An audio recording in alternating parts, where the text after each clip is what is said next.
Maswerteng araw po mga ka-STL, narito na po ang resulta ng STL Rizal. Para sa araw na to, second draw, September 6, 2024. Araw ng Biyernes, naway ang mga natayaan nyo pong mga numero kanina ay manalo nawa ngayong oras na to, 4 PM. Kaya kunin nyo na po ang inyong mga tickets. Narito na po ang resulta.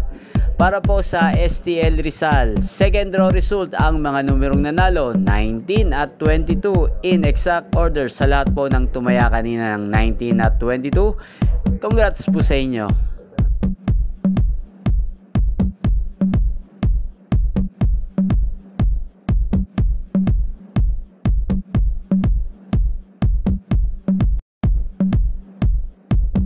Congrats po sa lahat ng mga nanalo. Maraming salamat po sa panonood nyo sa aking channel, Roderick Hernandez TV. Huwag pong kalimutang mag-subscribe. Thank you for watching.